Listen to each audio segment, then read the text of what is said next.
Hi mga kabeshi! So ngayon gagawa tayo ng cauliflower rice for today's video. Pero bago ang lahat, let's unbox my brand new food processor. Naks, maka brand new yan, wagas.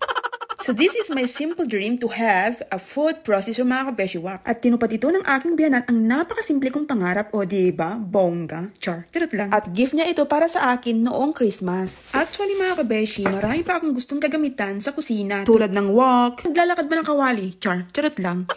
At sana, may magbigay ulit sa akin ng ganun. Ay umasa sa bigay ang loka. Ang dami ko na kasing iba't ibang klaseng size na kawali at kaldero. Galing naman yon sa hipag ko, gift nila noong kasal namin. Share ko lang pala sa inyo mga kabeshi. Noong nag-part-time ako dati sa restaurant, ang sabi ko sa sarili ko parang gusto ko din magkaroon ng restaurant.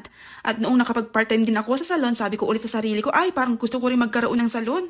O diba ang daming gusto. At sana balang araw kahit isa lang sa mga gusto ko ay may matupad man lang. But originally, singer and dancer talaga ang pangarap ko mga kabeshiwak. Ay hindi na kinabahan ang loka sa pangarap. Pero minalas tayo sa mga talent na yan, hindi tayo naambunan. Gusto ko kasi yung nagpe-perform sa stage at sumisigaw yung mga audience sabay-sabi, ang galing-galing mo, Lodi! Char, charot lang. So anyway mga kabeshi, gigilingin na natin itong cauliflower. Huwag masyadong pinuhin ha. Parang kasing hugis lang din ng bigas yung ating cauliflower, okay? Ang gawin nyo lang doon sa pindutan ng food processor, ano lang, pindot bitaw para hindi siya masyadong magiling ng yung ating cauliflower, okay? Ayan, okay na yan mga kabeshi. So ngayon naman magluluto na tayo ng cauliflower rice mga kabeshi. Maglagay lang ng konting mantika. So mainit na yung mantika natin. Lagyan na natin to. Isang cup lang. Try lang natin kung anong lasa. Dagdagan pa natin. So haluin lang natin. Touch of salt. Ayan. And touch of pepper. Black pepper. Ayan. Touch lang ha. Haluin. Ah, bango.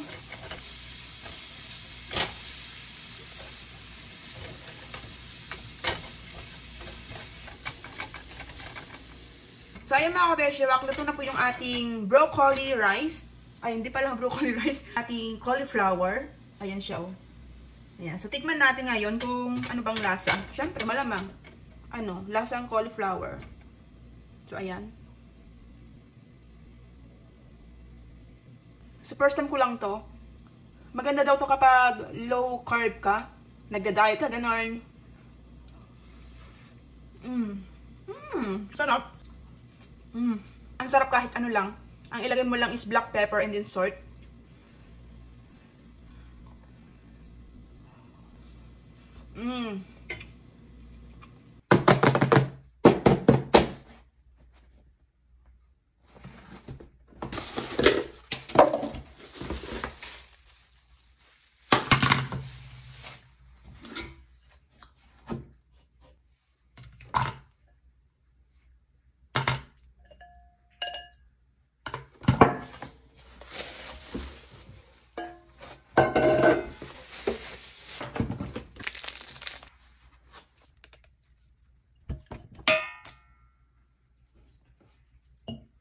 Ilagay mo dito.